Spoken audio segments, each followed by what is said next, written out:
Okay, I think we'll get going. People are still coming in, and I'm sure we'll gather some more over the next few minutes. But I know everyone's very busy as we're leading up to provincial, so I think we should get going nice and on time. So, welcome everyone to our very final mental wellness webinar series that we've done for 2025. My name is Emma Gibbons, and I'm the CEO of Volleyball BC, and I am very, very excited to be the introduction for this last webinar. Our organization works across this province, and we are very, very grateful to be able to do so. But I'm coming to you today from the traditional and unceded territories of the Tsleil-Waututh, the Squamish, and the Musqueam First Nations, because our head office is based down in Burnaby.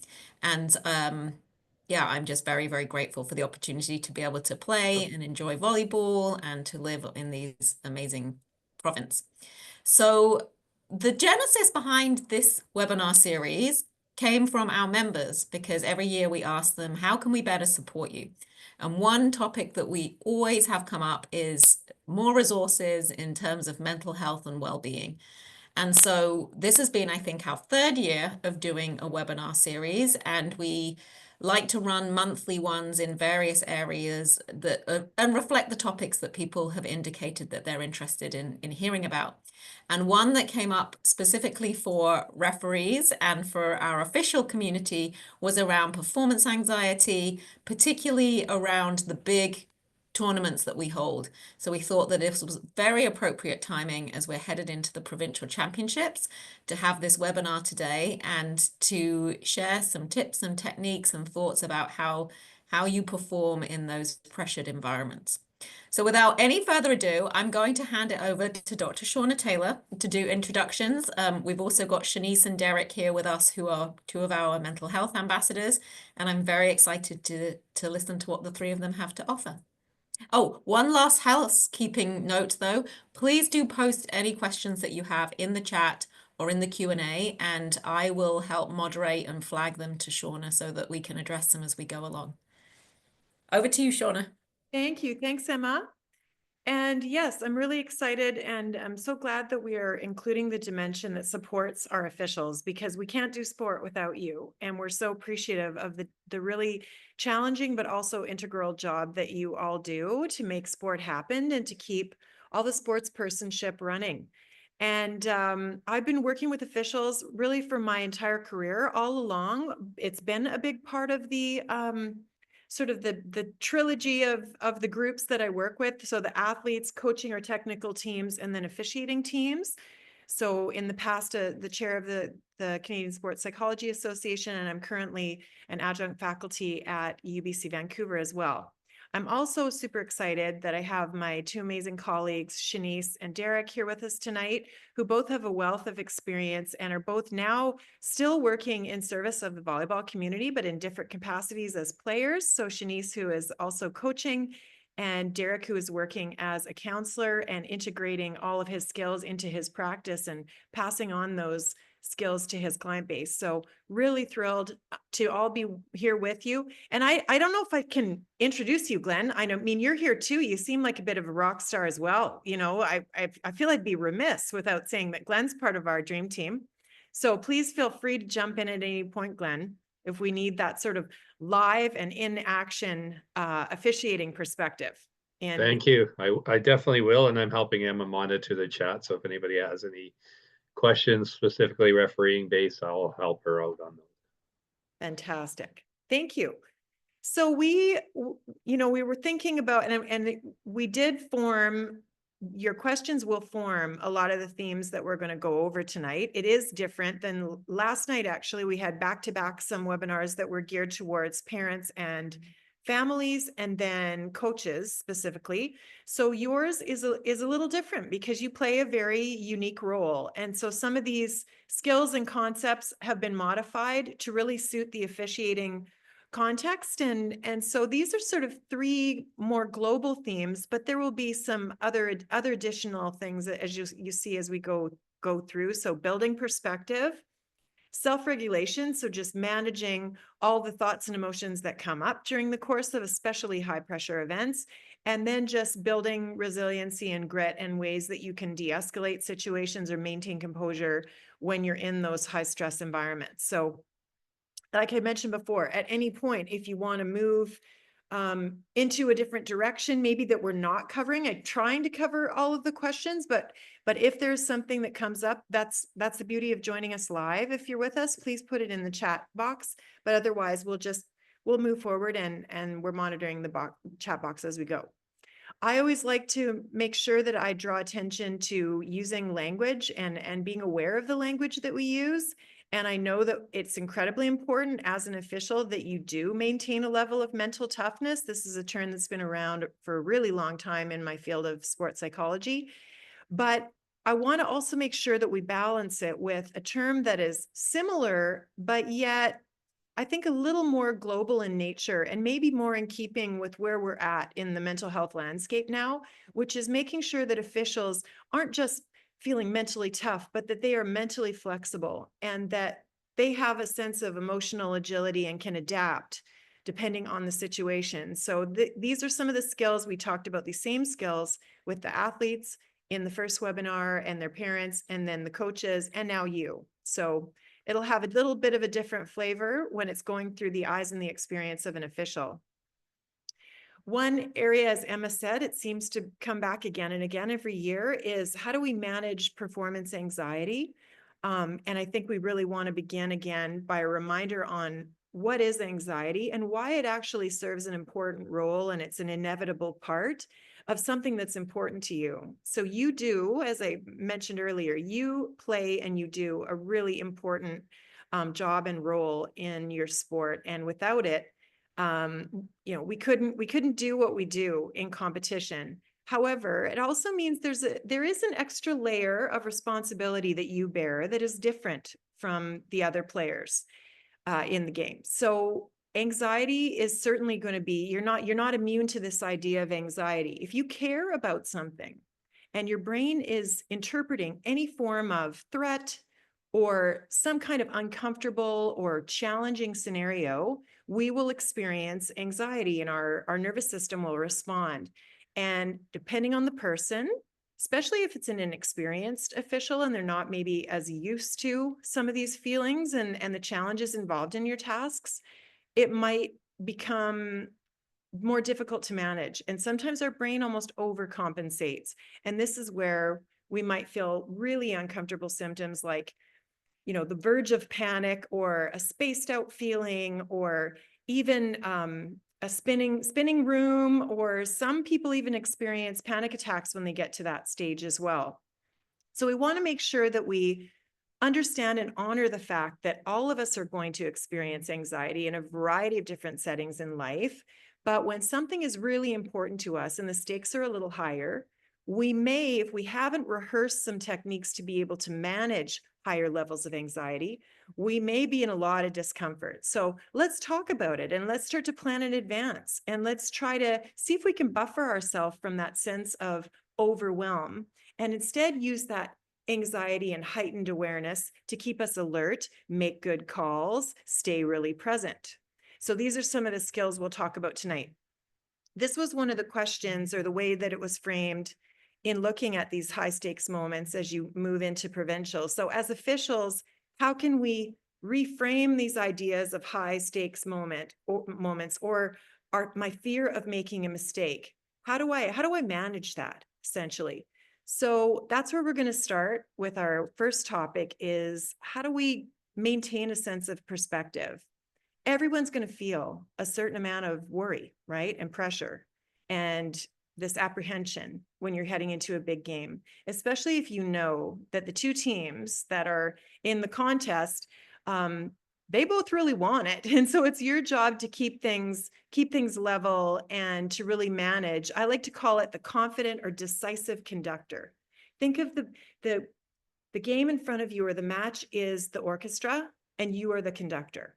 Right? And so sometimes having metaphors or having an image or having a role for yourself that is kind of creative like that can also be helpful for officials if they frame it in that sense. So putting things in perspective is where we're going to begin. Last night, when working with those other populations with athletes and their families, and then with coaches, this was one concept that we actually raised with them as well. This idea of just making one slight tweak. If you say, whoa, like everything's happening to me tonight. You know, I've got so many angry coaches, or all kinds of things are happening to me tonight as the official. If we just change the one word, things are happening for me tonight. I'm getting some real challenges. Okay, interesting. I'm going to have to rise up tonight, but they're happening for me, right? So even just that one word and framing it in a different way, that this is your opportunity to really grow as an official, or maybe this is a new scenario that you haven't faced before, or maybe this is sort of a higher level that you're even officiating at. How we frame it and how we talk about it is a really important piece. So think about the language as you're listening to yourself in your own self-talk as situations come up. Are you framing it in a growth mindset manner? And we'll talk about growth mindset in a second. If some of you aren't familiar with that idea of growth mindset, is your self-talk language, or the way that your inner dialogue is going, is it centered around the present? Are you really hanging on to past mistakes, or looking for blame, or chastising yourself and kind of getting stuck? Or are you moving fluidly through it and again thinking, okay, a bunch of things are happening for me? We're always learning. So how are we framing it as a lifelong learning opportunity, that we never stop growing? And this is another way for me to grow. So that's one way. I work a lot with other sports, other team sports like rugby, soccer, water polo, lacrosse, with their officials communities. And this was a big one in some of the working groups that I was involved in, is how do we really manage that language that's going on in the head of the official? So that's one idea. And if you haven't done any reading or learning on this concept of growth mindset, volleyball has been really an early adopter years ago, so over a decade ago, really adopting some very progressive views on how we can develop athletes, how we can develop the officiating community, the coaching community, and essentially that it's effort and focus and passion and determination that matter. It's not counting the mistakes or the outcomes. It's really seeking opportunities to improve and to grow. And if you frame just about anything that you do and any opportunity, when you're standing with that whistle around your neck as an opportunity to grow, that really starts to just reframe it on its own. And it's a really great start, because it starts to transform almost inherently that self-talk. And I hope that we can start using that kind of language. And I'm sure you do, because I've been part of your officials working groups and some of the support and mentorship programs that you've provided through Volleyball BC. So I know that these are some of the conversations that are happening and some of the mentoring that's happening in your community, which is amazing. So just a reminder, there's some really great resources out there. The seminal book that started it all is called Mindset by an American psychologist named Carol Dweck. And it's really worth a read, but there have been a ton of spin-off readings as well that might be interesting. The other idea, in one of the early slides, I talked about how, you know, when you have this perceived challenge ahead of you, or you have this perceived potential threat to your ego, our brain will start to do its own thing, and our nervous system will start to go almost to our default program. And a lot of times our default program is viewing things from more of a threat state mindset. So you can see some of the self-talk or the language here in the left-hand column, where we might be prone, as we're heading into a really important match, you know, I must officiate the perfect competition. Everyone's looking at me. You know, I know there were a lot of complaints last weekend or last year, or you're still haunted by maybe something from the past or some of the water cooler talk. And now you're putting this really intense pressure on officiating the perfect competition, right? Or that you have to perform at 100% or else, right? You don't have to do anything, right? This is your choice. It's an amazing role that you play, But there are other ways to frame these statements. And of course, we're going to look at that in a second on the right-hand side. But let me just finish off the other comment on the bottom left. I better not blow it in this big match. Obviously, I mean, it looks, when we're here just having a nice sanitized conversation in a webinar, of course, it's really easy to note that these aren't super productive ways to think, but they are often our default when we're in a highly anxious state. We tend to operate on this threat state modality unless we have trained it. So we want to try to see if we can reframe or replace some of that language or rehearse in advance with, I'm prepared. I'll execute my role. I've examined some of my game tape. I've talked about it with some of my colleagues and my mentors. I'm ready. I'm actually kind of excited, right? I'm going to put forth my best effort. I'm going to focus on all the little things that I know that I'm really good at and most of my skills and strengths. And it's going to be what it's going to be, right? So very much a growth mindset or challenge state oriented. Language that will show that you as an official, you are up for the challenge. That's why you're here, right? And so basically being your own cheering squad inside your own head. So think about, if you were your own cheer squad, would you want to hear something like the statement on the left-hand side, or would you prefer, and would you feel more calm and in control and potentially confident if you were saying something on the right?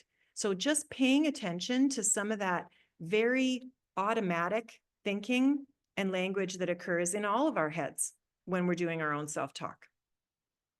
We also know that there are times, and you probably, if you haven't felt this already, you've been in an officiating team where someone has really struggled.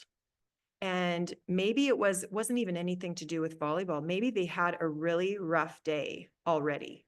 And then that night, they had a challenging competition that they needed to officiate in. And they were already showing up where they were in, for example, this middle zone, this challenge zone, where they're already feeling a little under the weather. Maybe they've already been pushed to the max in their day job, or who knows what's been going on in their personal life. But having a sense of accepting sort of where we're at, checking in with one another, because you typically have, teams and multiple people that you can turn to at the event itself, where we're doing our own check-in. Where am I? Am I going to need maybe to take a bit of a water break and make sure that I do a bit of a walk outside, get some fresh air on my face before I get this going, because I am in more of my challenge state right now. It's been an interesting day, so I'm going to have to practice some self-care and maybe some focusing exercises, which we'll talk about a little bit later, in order to self-regulate tonight.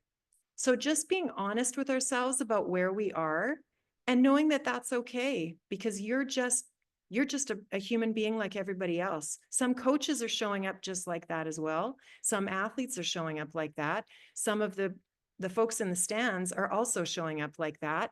So it's part of our responsibility to self-monitor, but then hopefully have some tools if we're having one of those more challenge state days.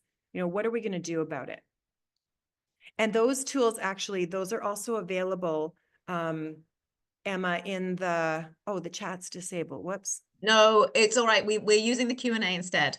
You Okay, can, that's good. it's fine. Everyone's using the Q&A, but yes, these resources are available. Those tools, like the traffic light thing, Right. is all on our safety hub. If you go to Volleyball BC and you click on Safety Hub, and then you can navigate to mental health, they're all available on there. And just to answer one of the questions that has come in, this recording will also be available afterwards. So we will be sharing this. Excellent. Okay, great. Thank you. I just want to make sure we missed something or I didn't go further. And then moving on to another perspective building, a few other perspective building ideas. Here are just some different examples of ways that you can be self-aware, but then pivot and use that self-awareness in a direction that's going to be beneficial for your ability to be present and hopefully enjoy your experience that day or evening. So if you've got a really high activation level, you're kind of vibrating and you're feeling, particularly anxious that day, see it as an opportunity to channel it into really positive energy. So instead of, wow, this this high vibration is going to overwhelm me, or it's somehow going to sabotage me. You know, any amount of energy, depending on how we harness it and how we're aware of it, could potentially be transformed if we rehearse it.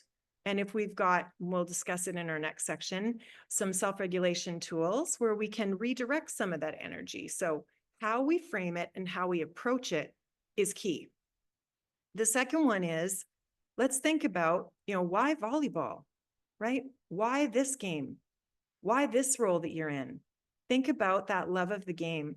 I ask all officials, and especially all coaches that I work with, when they're feeling super overwhelmed, be just like, look me in the eyes. Why are you here? Why are you here? Why this sport? You got this, you know, and they get them really to tap into their heart. Like, what do they love about this sport? And there's so much to love about volleyball, right?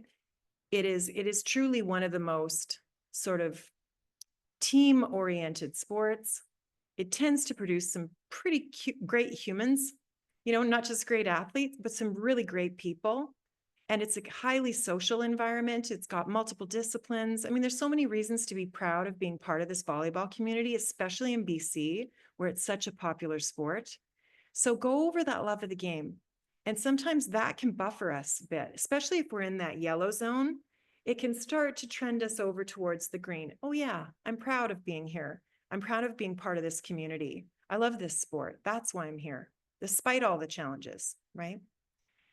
Also, how you perceive that love of competition.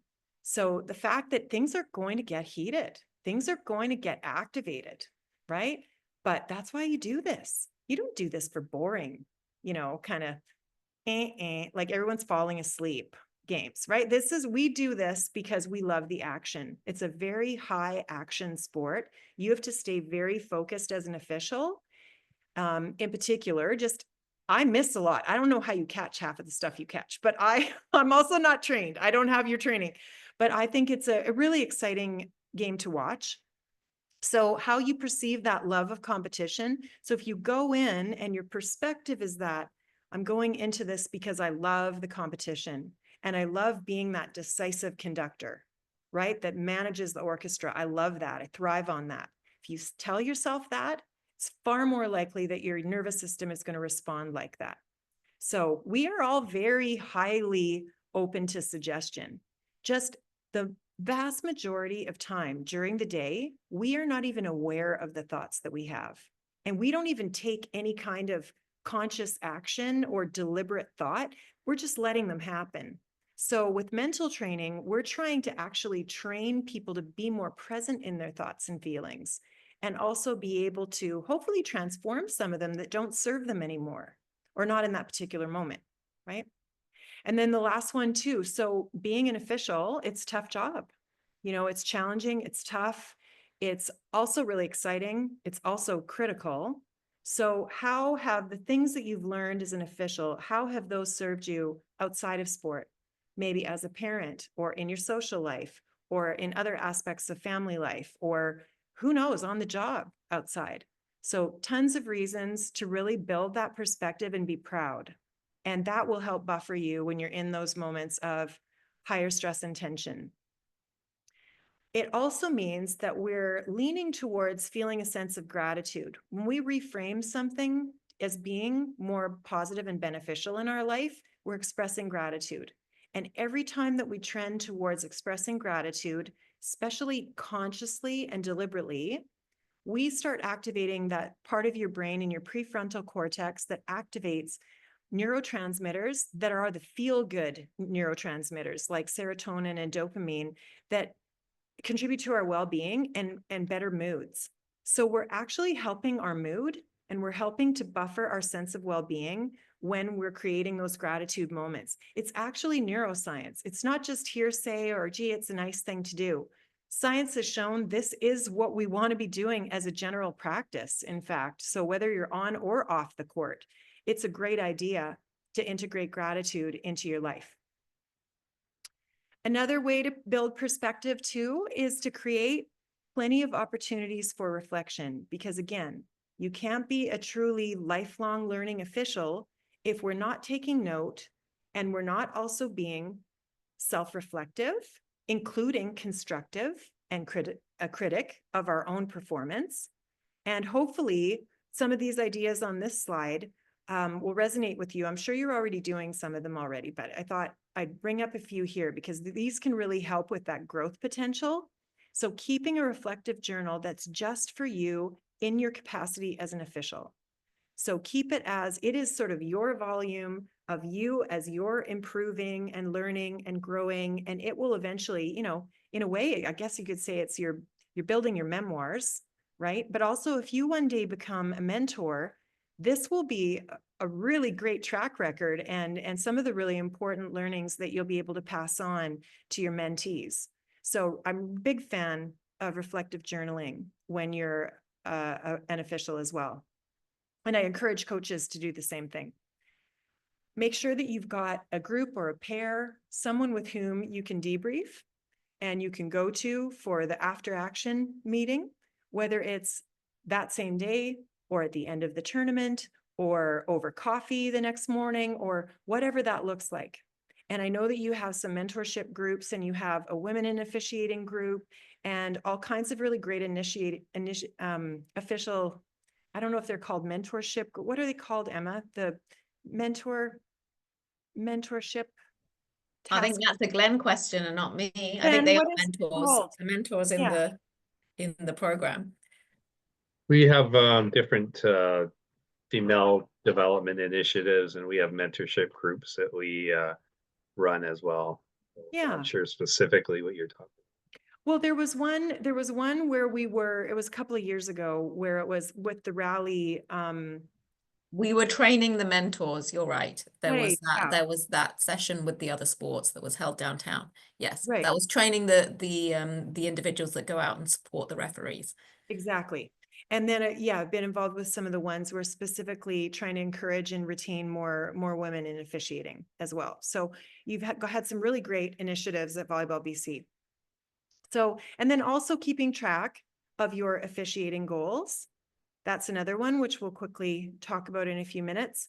And then also taking note of when you really see standout good sportspersonship. So taking a note of that. And I thought it was fascinating in 2023 on Vancouver Island, they had the green card. It was the green card initiative, I think it was called. I don't remember, but it was noticing when a player or a team reversed a call or if the official didn't see it and they were willing to, I mean, Glenn, do you know what I'm talking about? Do you remember that? Am I imagining that? No, it was a big deal during the high school season Yes. in Victoria. And they actually kept points for each team and had a trophy at the end of the season for the team for both boys and girls that had the most points throughout the year. And they received a trophy at the finals for the most sportsmanship team. So yeah, it was something that we have talked about doing at the club level as well. And I think we're going to be putting it back on the table at the next RDC meeting and seeing if we can get something going for next year. Amazing. Well, I just thought I would bring that around again because I remember working with some clients that told me about that in 2023. And I just thought that was such a great idea. And for coaches, you know, that fills your cup.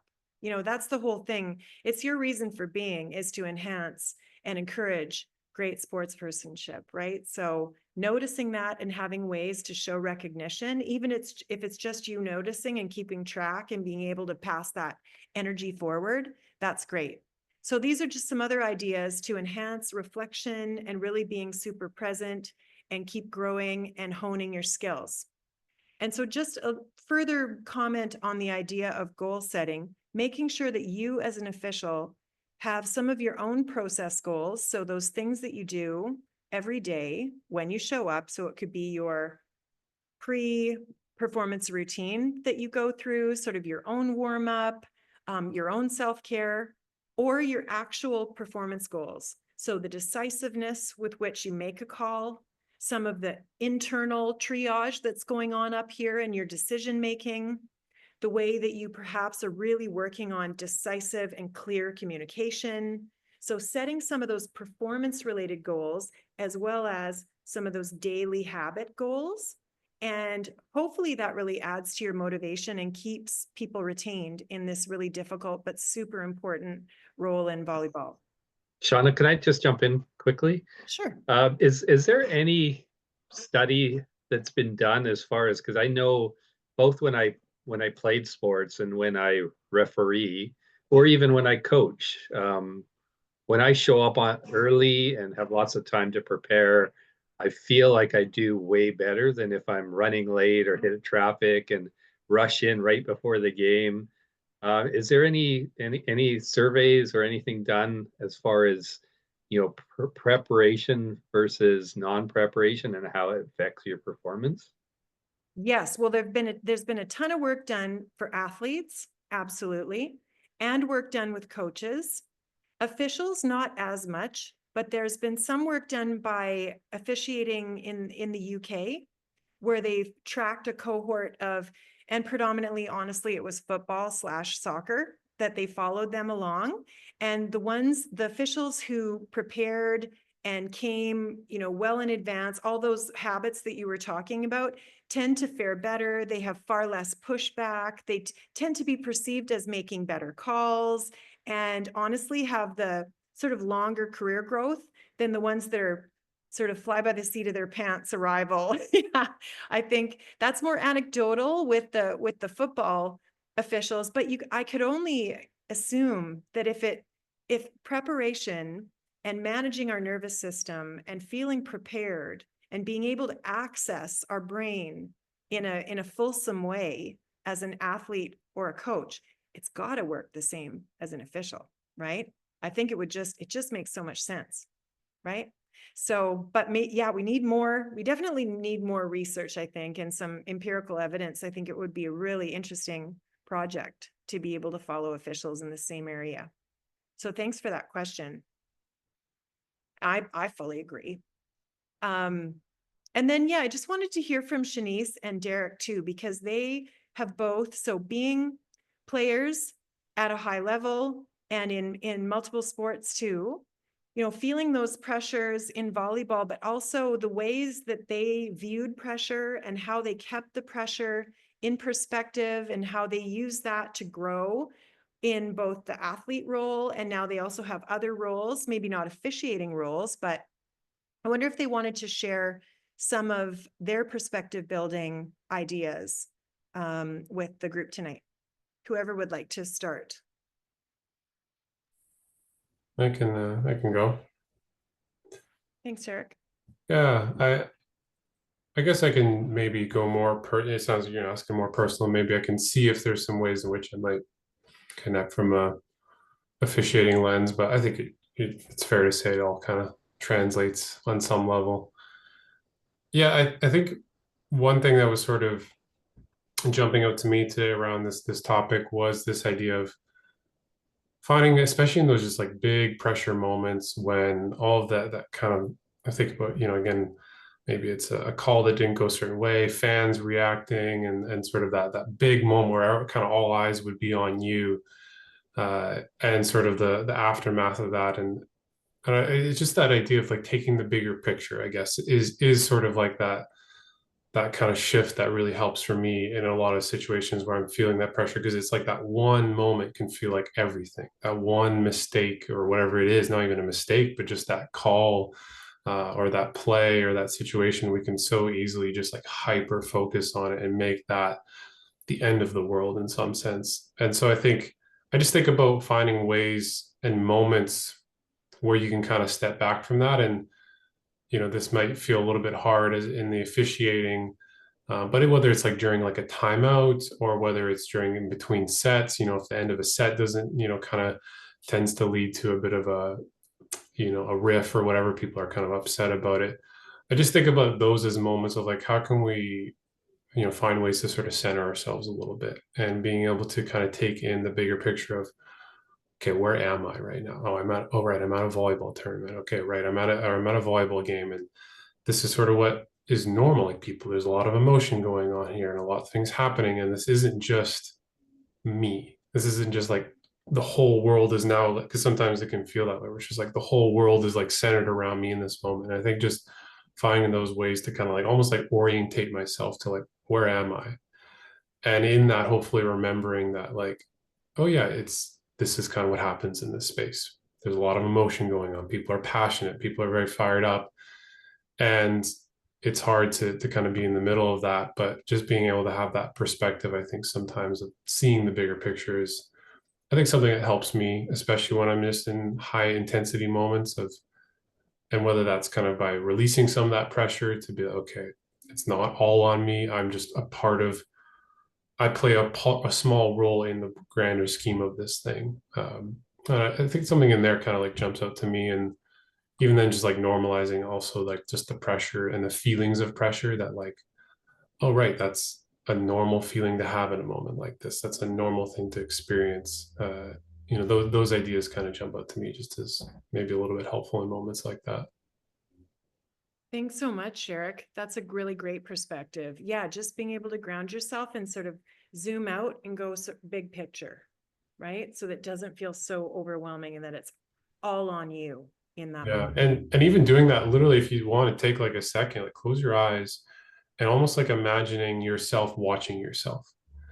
Like I'm thinking about, you could do that where you sort of close your eyes, imagine like watching yourself from a fan's point of view, and then almost like imagining hovering over Harry Jerome or something like that, or wherever you are. Just it's these ways to kind of like zoom out a little bit can sometimes be helpful. Mm-hmm.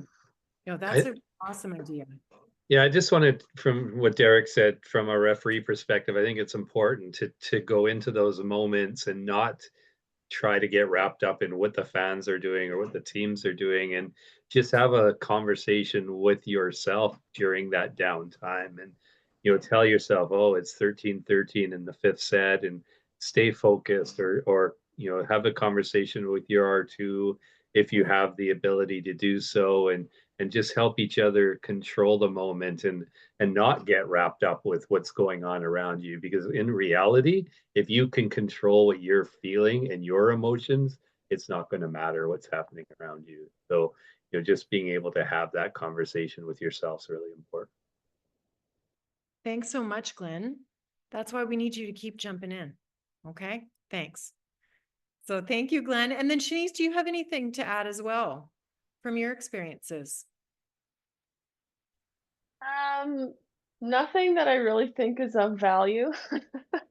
Uh, I think those are two really good answers. I think the one thing I just will say is I don't envy the job of a ref, of an official. I think that is almost the hardest position to be in volleyball. You are the conductor in a lot of ways, and I know, being an athlete growing up in club, it could seem like, hey, this person's the bad guy. They're not making the calls in our favor. Or you could see parents being upset over calls that aren't in their kids' favor or their team's favor. So I think it's just such an incredibly challenging position, but I would completely agree. Like, just the way that I see pressure and being able to overcome it is trying to find ways to find calmness through that. I will share that I have refed before. I feel like I've done everything in volleyball and I have refed before. And that has got to be the most anxious I've ever been in volleyball ever in my life.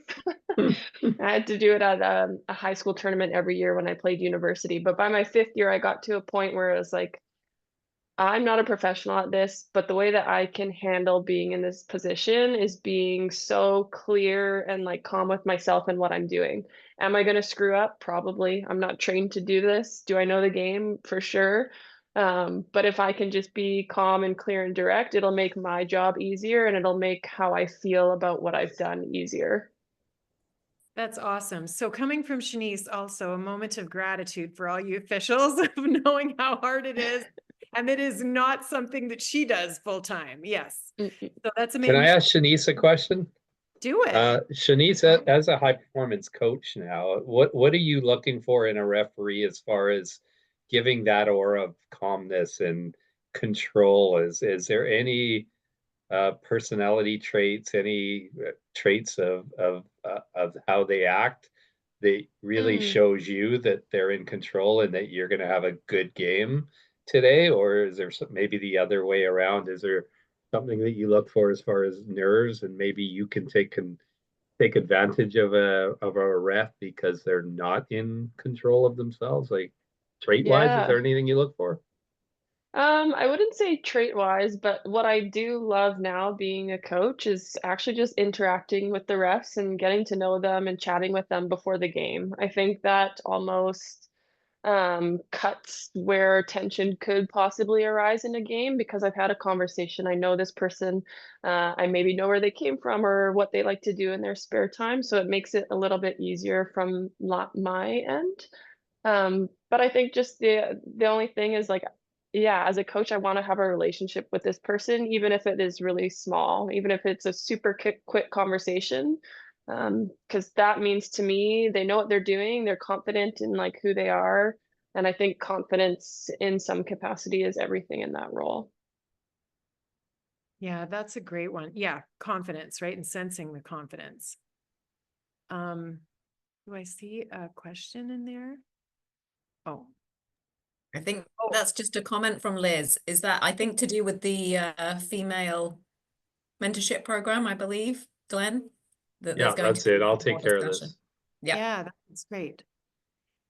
So thanks everybody. Amazing. So, well, now I guess if we're going to talk about maintaining confidence and behaviors that can be observed, here's some of the sort of our next section is some different techniques for managing those nerves and managing all the emotions and the thoughts that are going to be running through your head a mile a minute when you're in control as that decisive conductor, right? So one element, and we went over this for the athletes and the coaches, when they might have a sense of underperformance or they perhaps have made an error or a mistake. One internal, you can either do this internally or even, amongst a team, it can be really overt. Just having something physical or something that you say to yourself when it's time to let something go. So maybe it's just a little physical gesture. In the case, I using an example of one that I use from ball sports like softball and baseball is when it's time when we can see that either a coach or an athlete is wound up so tight they're about to explode. We will have a little hand gesture of just, cutting some slack. Kate, it's time to just cut some slack, and we'll do the little hand gestures like rock, scissors, paper. But you don't have to pick this one. You might have your own. Maybe you just take a moment and you do something. You tightly grip your fist together and then relax, or you tighten up your shoulders without anyone even really seeing and then relax. And you might combine it with something like, let it go, just let it go, because what's done is done. Maybe you've resolved the disputed call, or maybe it's going to be there hanging because your vision was impaired and there was someone in the way, and who knows, there's just so many variables involved in your job. But regardless of what happened, at some point, we've got to move beyond them, right? We don't want to get stuck in them. So the way that we move forward, some kind of gesture that's, okay, let's just let that go. Maybe even saying something like, let it go in your head, taking a breath, physically parking it. So it could just be grounding yourself, feeling the ladder or feeling the platform beneath your feet, right? And just having some kind of physical experience with getting yourself grounded in the moment and getting back in a state of control and in the present. So making a statement to yourself to be present centered in this moment after you let it go. Also co-regulation. So co-regulation, a little bit easier for the athletes because they're allowed to go and high five each other or, be able to do a group hug and a timeout. You don't get to do that. So, but you might be able to make eye contact with someone else, with part of your team, or maybe you're looking at someone in the crowd, or you're just imagining for yourself that you are in this broader officials community and you're not alone. Every official has been in this situation just like me, and I'm going to get through it just like I always have, right? So coming up with some kind of ritual to be able to move forward after there might have been some kind of a slip in judgment, or, we're all going to make mistakes, right? So figuring out for yourself what's going to be your regimen in order to move forward. We also can find ourselves, even if we don't want to, our thoughts will come back to haunt us. And I call them the sticky thoughts, the ones that keep coming again and again. They could be doubts. about how confident you're feeling that night, or maybe noticing, ooh, this coach, I remember this one from last time. So maybe there's a history there, and you start predicting, oh, they're going to be trouble, and you're predicting already. Or maybe you're comparing yourself with someone else that you think might have done a better job than you in the previous competition that you were observing, and you're feeling, for whatever reason, a little bit insecure.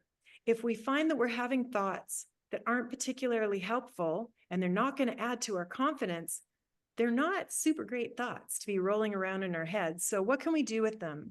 So this is a technique we use in mental performance called diffusion, where we're trying to defuse or like unstick our present-centered like mindset from whatever that sticky thought is, just creating a little bit of distance from it. The thought's still going to come in, but we don't have to pay as much attention to it. So you could just tell yourself, oh, that's just me doubting, or here's my prediction thing again. You know what, that coach, that was last month. I don't know what he's going to be like today. She might be a totally different person today. I'm letting that go, right? So just labeling what those thoughts might be and doing a quick triage. Is this helpful or not? And if it's not helpful, then file it, right? If it's taken up mental space and it's not helping you, like you said, Glenn, it's not helping you be really focused and present and in control, then we got to find a way to detach ourselves or create some distance from it. We probably can't stop them from coming, but we can stop them from having such a hold on us when we're in pressure situations. You also might have some kind of an official checklist. And I know the hockey officials that I work with, some of them, they have little cards that they have that they keep in their wallet or they keep in their kit bag, and they bring them and they'll go through some of the checkpoints, especially if they're mentoring someone. They will go through as a mentor-mentee pair. Okay, what's your body language going to look like? Okay, how are we using it for positive influence? How do I look confident? Shoulders back, eyes up, right? I'm looking alert. I keep a neutral, but somewhat friendly and very alert aura and energy about me. What's my communication style? I'm assertive, but I'm respectful. I'm watching my language. I'm meeting them where they're at, right? And just thinking about what's that style going to look like? What's my emotional state? Just checking in. How am I showing up today? Am I showing up in the yellow zone? I'm a little bit in my challenge zone. I've had a long day. Oh, okay. So that means I need to take an extra deep breath before things get underway, right? Are you feeling a bit anxious, or am I feeling a bit confident? What do I need to adjust? My body language? Do I need to go and maybe take a bit of a walk, hydrate myself? Anything that you can do to positively influence that emotional state. And then same for the physical state.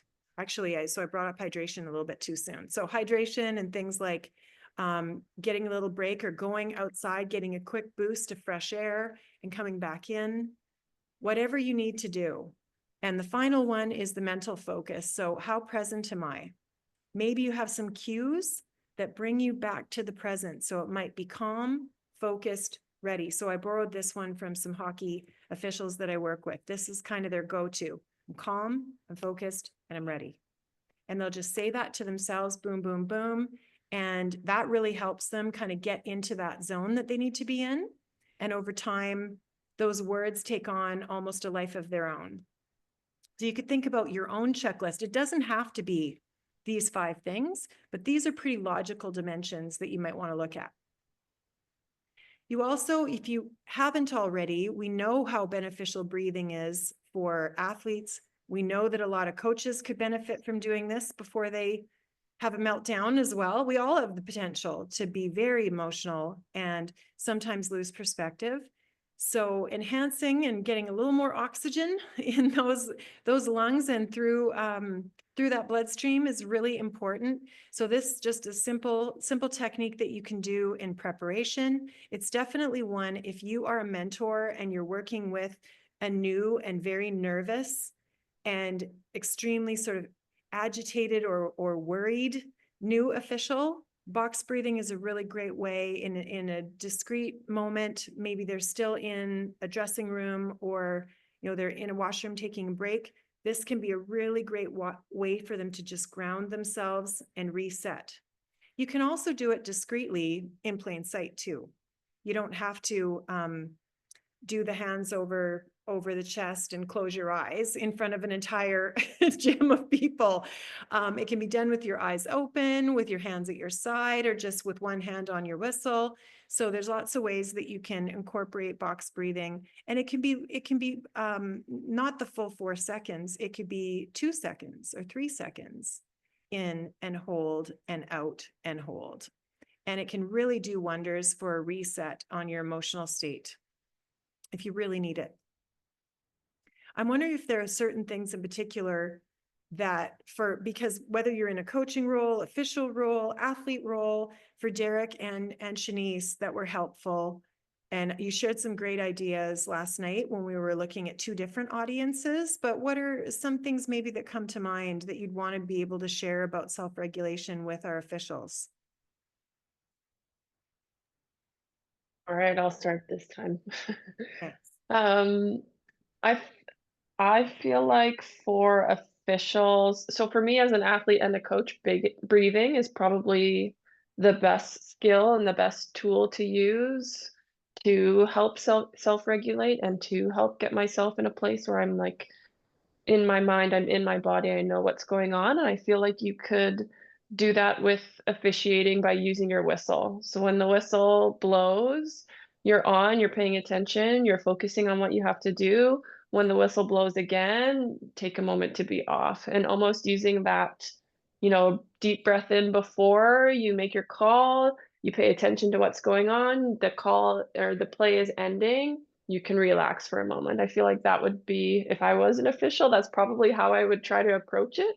But just to incorporate breath in some way, because for me, in my entire life, in many different things, that's been the biggest self-regulator and the biggest way for me to calm my nerves, calm myself, and just be able to show up confidently. And you know what, Shanice? Actual conductors, because I work with actual conductors, symphony Yeah. conductors, that's kind of what they do too. So as they go up, they don't have a whistle, obviously, but as their hands are going up, breath is built in to the entire operation, right? Breath is everything. And they do hold it and exhale, because much like, honestly, it has so many parallels officiating in volleyball with the conductor of an orchestra, because you're not actually playing, but you are managing the dynamics, right? So breath is huge. I love that you chose that one, Shanice. Thank you. Thanks. What do you think, Derek?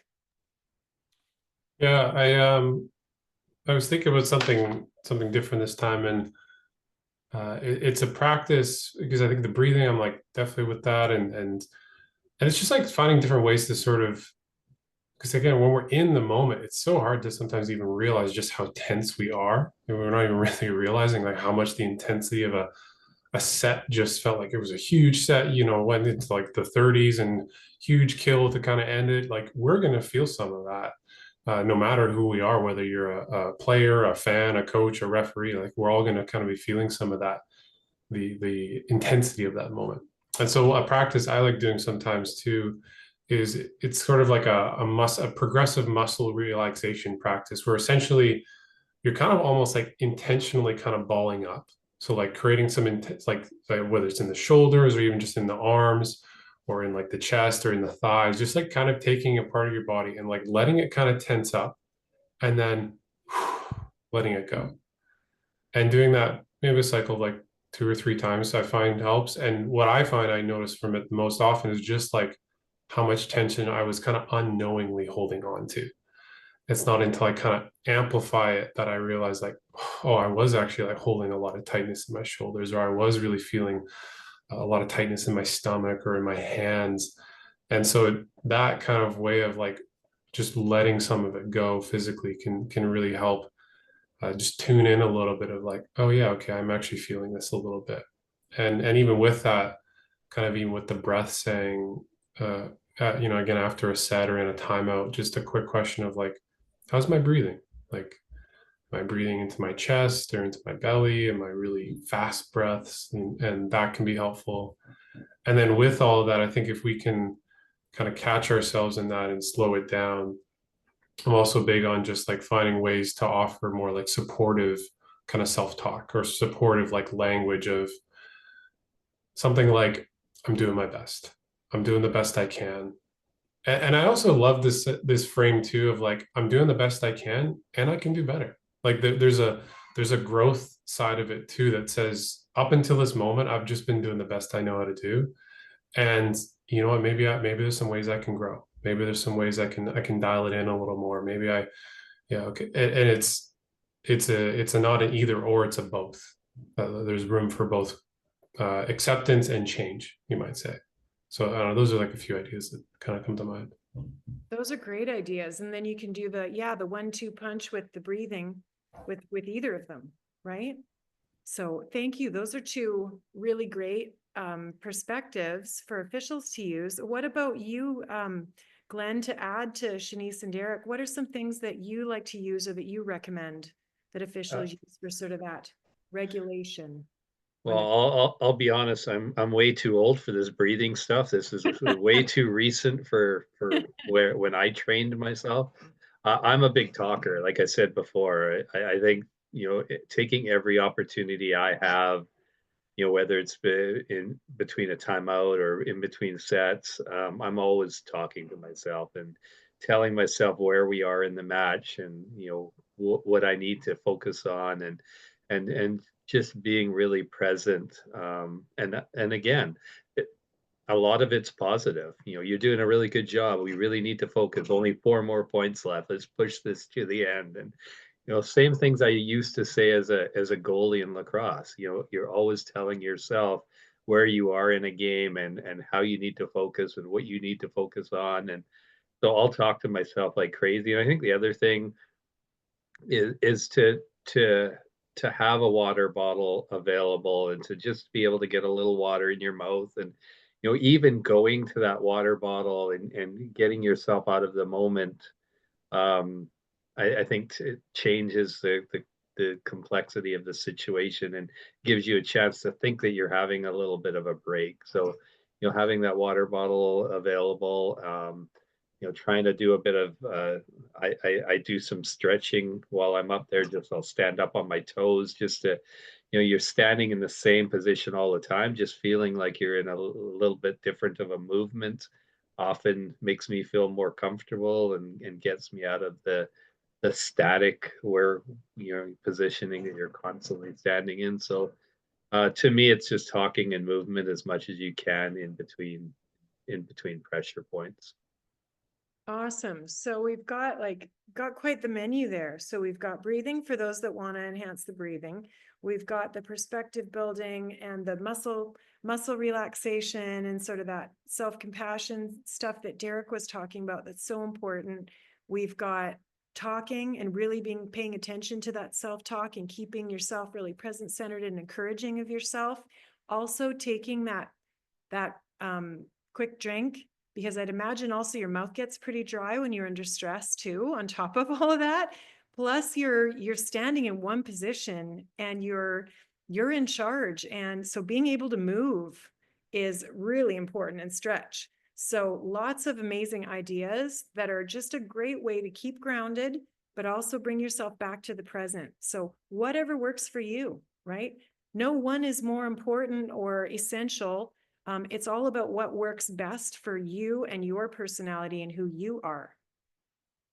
And so just a final topic, this is a bit of a grab bag of ideas, but this is one idea. I guess I could have included this a little bit in the perspective building, but we'll use it at the end, just after the error, or even after the performance. If we have those sticky thoughts that I was referring to earlier, some of us are really hard on ourselves. I think really anyone who has a high standard and holds themselves to a high standard will be, they could have officiated the perfect night, but they remember that one call, and it's just like you're lying in bed and it's all you can think about was that one call, and we all have that side. I mean, that's why we're all still here, because we're all probably pretty driven, right? So when we're driven and things matter to us and we're invested, we can't help but have our ego engaged in it. And so that thought gets sticky. But I got this idea the first time I ever worked with, actually, Glenn, a goaltender. First time I worked with a hockey goaltender, an NHL hockey goaltender for the Ottawa Senators. This was his letting the error go, you know, because it could spiral into, oh man, my agent's going to call me tomorrow, or I'm definitely getting traded, you know, like it would just spiral into wherever. And so it was more like, no, I got to dump it because there were so many other things that I did really well. And this mistake was an almost like impossible scenario. And I'm going to do my darndest to not do it again, but I'm going to just dump it and not waste another second on it. So that was his sort of quick and dirty way of getting rid of it. But if it was more complicated than that, and it was more like what Derek was talking about, it was, I got to get better. Like that was a mistake. And I owned it, but I really need to learn from that because it could happen again and it was complex and I really learned something. Well, then I'm just going to file that one. And somehow it makes us feel it's more soothing to know that you filed it. It has actually made you a more competent official. It's actually made you more confident for the future. Well, then that's worth a little bit of a sticky thought, right? We'll put it in the file and it helped me grow instead of just ruminate and beat myself up. We dump those ones, right? But we file the ones that are going to help us grow if we frame them that way. So this is a really great exercise that you can try to incorporate or however you want to do it that matches your personality. And then, Can I just, yeah, sorry, can I jump in for a second? yeah, for sure. As a mentor, I find it the hardest thing when I'm working with referees that can't let go of mistakes and continually beat themselves up over a long period of time. Is there any tricks for the other side of like I'm mentoring somebody? Is there anything I should be doing to help them understand that they're actually hurting themselves instead of helping themselves by continually holding on to these mistakes, or tricks to get rid of it quicker or anything like that? I think, Derek and I have both brought this up in past sessions, and I'm going to let Derek cover this one, but there's a practice, it's called self-compassion, where you're actually gentle with yourself on purpose. Like you're actually, and you as the mentor are teaching that mentee official when it is time to be gentle with themselves. So Derek, maybe if you just want to talk a little bit about, like, I know when you're working with athletes, right, and coaches and other clients of yours, when you use self-compassion, because that might be something that Glenn could help pass along. Yeah, absolutely. Well, what I love about the topic of like compassion and self-compassion is people often think they're not very good at it. And it's not until you ask them, well, what would you say to a friend, a colleague? If a colleague came to you, a fellow ref came to you and they were beating themselves up over this stupid call they made or whatever that thing is that they're just like beating themselves up with, what would you say to them? What might you offer to them? Would you collude in them with the beating them up, or would you continue? Yeah, that was the stupidest thing you could have. No, most of the time it's, hey, like you're doing the best you can, or it'd be something that would just be exactly what they needed to hear, or it would be something much more compassionate, much more kind. And so then I'll say to people, well, what would it look like to do that for yourself? If you were to put a mirror in front of yourself, like, could you do that? And then it gets hard because it's like, well, I don't normally do that. So and it's a little uncomfortable. But then I encourage people to like, what if you try? And usually when they try that, it ends up sometimes I find like evoking some emotion and some sadness because it's like, oh, that's actually kind of what they needed to hear in that moment. Instead of this just like continually kind of beating themselves over the head with it. So I think there's a lot of wisdom inside of us. We just have to be willing to apply it to ourselves. So that's usually where the simplest, like easiest, how to be compassionate to yourself is what would you say to a friend who is in the same position? And if it's not what you would say to yourself, consider that it doesn't seem logical that if you want to bring in some logic, it's like it's not logical then to continue to do that to yourself. Because there's some part of you that knows that doesn't help. You know that what a person needs in a moment like that is something different. And so I think, yeah, that would sort of be my quickest way to self-compassion is what would you say to a friend? Is the thing about that, thank you. That's a great way of explaining it, Derek. And thing is, our brains don't really know the difference between like good or bad or morality really from just some of these thought patterns. Many of them are just ingrained. They are part of our personality and the way we responded to stress from when we were little kids, right? Like these are very automatic. So they are learned behaviors, some of them, and they are unconscious. We're not even aware of how hard we are on ourselves. This could just, and it might not even just be the way that they're stuck in officiating. It could be, if they were being really honest, maybe the way they hold on to errors in their life. So I venture to guess that the things that we learn from doing tough jobs like officiating and our role in sport actually help us with letting go of other kinds of errors in our life. If we can learn to be more self-compassionate, but it will take practice the same way any other skill takes practice. So you're going to have to be relentless, Glenn. Relentless Glenn. That's what we're going to call you. Okay. That's your new nickname, Relentless Glenn. How do you like it? Love it. Okay, great. You know, the hard part is that people like that are so far away from my own personality. Trying to put myself into their shoes is very difficult. Tough, yeah. And you know, to me, it's like, oh, like you should be able to just let it go. It's over. But I find it very difficult when people don't see things like that. And you're right. Personalities are hard to change, and some people are just perfectionists, and we understand that. And if you're a perfectionist in the referee world, you're going to have a lot of struggles. So you need to be able to somehow change that mentality to be more forgiving and be more empathetic to yourself. And I find that very difficult. Exactly. So that's your growth project, Glenn, is how you managed working. Yeah, with those folks that have a really different personality from you. So that's a really great insight. Thank you for bringing that example also, so we could really look at it under the light. That's a great one. So sort of the last topic of the night is, when the tensions are high. So this is when we've already got a scenario where maybe there's been some kind of critical incident, or suddenly the tide is shifting and the crowd is getting louder, or who knows, maybe some of the behavior of the athletes is getting a little more adversarial, or they're getting more chippy and vocal, and who knows what it is. But different types of de-escalation techniques. I know there are tons already that are part of your training, but these are just some other ones that we may want to consider. So I have the officials that I work with, we work with them the same way that we would a coach who is rehearsing how they're going to behave in high stress situations, athletes doing their mental rehearsal. So rehearsing, what is that non-confrontational but strong body language?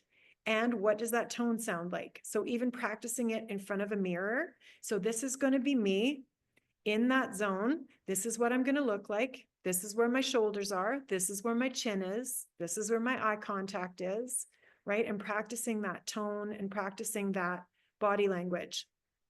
Also knowing that there does come a point, depending on who is organizing the tournament and what the resources are, and I would say educate yourself on this, depending where you are, that if there's any kind of security or some kind of venue staff to assist you, know that is, if things get really disruptive, you are not alone.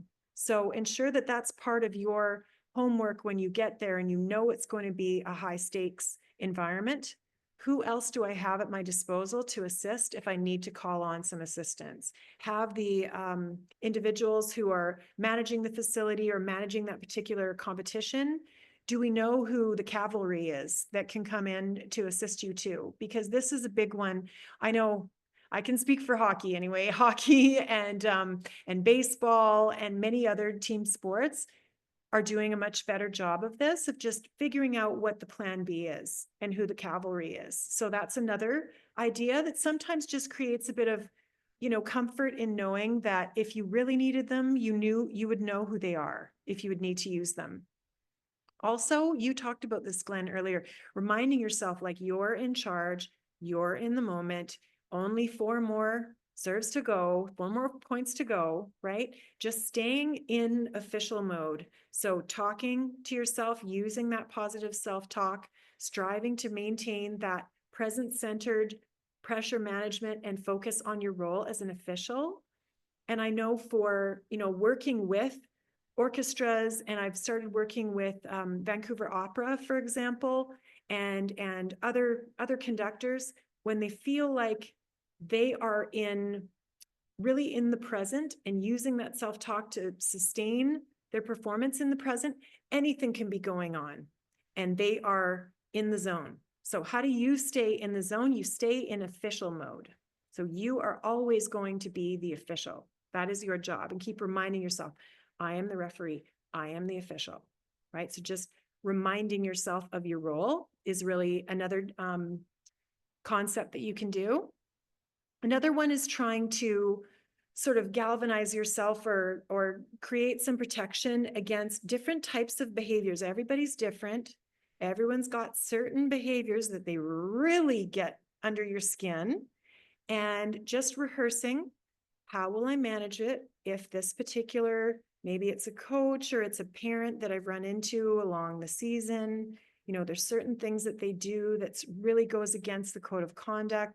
I'm preparing myself, I'm rehearsing what are going to be the way that I respond to these provocative statements or provocative behaviors. I've already rehearsed what I'm going to do. Okay, so again, rehearsal, rehearsal, rehearsal. Like you said, Glenn, get there in advance. Run through some of those ideas. Maybe you've even written them down, a few of them, in particular, if you know that you're going to be facing them that night. So that galvanizing yourself, and then using the concept of curiosity versus coming in with, the heavy hammer of the trying to figure out, like, this is a puzzle. I'm meeting this person where they're at. So I can exercise some empathy and curiosity. I mean, we don't want to roll over. And if someone is behaving to a point where it puts other people in danger, or, the spirit of the game is being compromised, we have to step in. But if it's more of, I need to figure out, where is this coming from? This person is really highly invested. This person's really upset. This meant a lot to them. Reminding yourself of where they may be coming from, that can almost help de-escalate you so that you don't personalize it and just think about how you're going to remain calm, because you're noticing that they are not, right? And so it isn't about using judging language. It's more about just stating what you're seeing. And, oh, I'm curious of what's happening there. It looks like they're really upset, and just naming it. So those are a few different de-escalation techniques, but I wonder if there's some that, and there's one more thing. And so this, like, really visualizing, I tried to find a picture of a referee acting just like a conductor, and this is as close as I could get. I was trying to see if I could find one where they had both hands up, but this is as close as I got.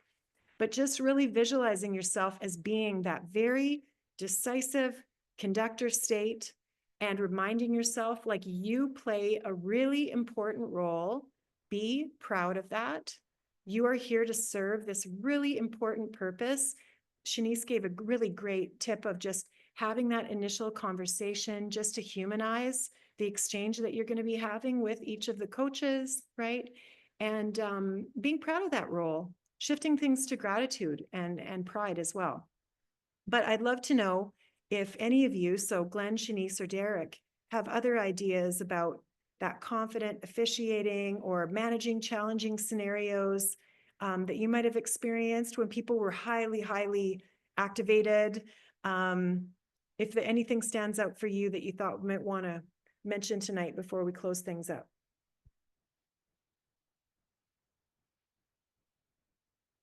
Anyone? I'll go first. Great. I think from a referee standpoint, selling calls when you think that you might be wrong is a learned trait that takes a lot of years of practice, and understanding that making mistakes and dealing with them is part of our business, because we're never going to be right all the time. And as a referee, you have way more you'll get way more respect from all participants if you just stick to your guns and make the call and sell it the way you saw it, and then let it go. Don't doubt yourself anymore. You can have conversations after the match about maybe what you saw or what you should have saw, but you're not going to change your mind. And understanding that and learning how to do that isn't an easy thing to do. But doing that with confidence and being able to sell it is probably the most important aspect of a referee, and something that takes years of practice. So keep working on it and don't be afraid to make mistakes. Thanks, Glenn. That's a great point to open with. Shanice and Derek, do you have any that you'd like to add in this area? Or it could be anything really. It doesn't have to necessarily be on a de-escalation or this particular theme. I don't have a ton to say. I think similar to what Glenn maybe just naming too, around like in sticking with your guns. I feel like it creates consistency and reliability, and in a sense of like, someone's willing to, to sort of stay. Yeah, I guess like stay with that. And I don't know, as I'm thinking out loud, it's complicated. I don't know. It's hard to. I haven't been on that side of it either, and I've been on the player side, and I know as players we can always be heated in the moments and say things and be quite, give looks and get, whatever we do. I'm sure we're a bunch of jerks at times. Like, there's no way around it, unfortunately. Well, there is, being kinder, but it's hard. But I think I've always appreciated officiating where there was that trying to build that like relationship into it as best you can. Again, it's not going to be this like buddy all the time, but I think what Glenn maybe mentioned earlier, maybe that was Shanice had mentioned earlier, around just like finding ways to remember that we're all just human beings in this, that like we're all trying our best here. Because I think, yeah, in the intensity of it all, it can get very tribal and that emotion can be so divisive, and yet we forget that we're all just kind of here to play and be a part of volleyball. So I think if referees can do a good job of humanizing and as hopefully just building those connections, my belief is that allows for mistakes to go more easily, or whatever that is, missed calls or disagreement calls. It's like, even if you disagree with someone, I can still see that you're a human being on the other side of that. Like, I think if we can walk away with that, like that's a win in my opinion. Before Shanice goes, I just wanted to top off what Derek has said. I think the important thing that I've learned from my many years of talking to coaches and being a coach, coaches don't necessarily have to or want to agree with you. They just want to be heard. And if you can find a way as a referee to stick with your guns, but answer the question, coaches are going to be fine with that. And they're going to go, okay, he saw it different than me. I'm okay with that. Let's move on. It's when coaches get the feeling that referees aren't listening to them or aren't willing to listen to them, that's where you're going to have issues. And learning to understand that and be diplomatic, but also be approachable. You're going to go a long way in establishing a good relationship with the coaches and the players, and you'll get way more respect than if you're standoffish. So I think that's really important. Good point, Derek. Great points. Excellent. So I think that was the final topic. I think Shanice wanted to add on to something. Great, Shanice, of course. Whoops.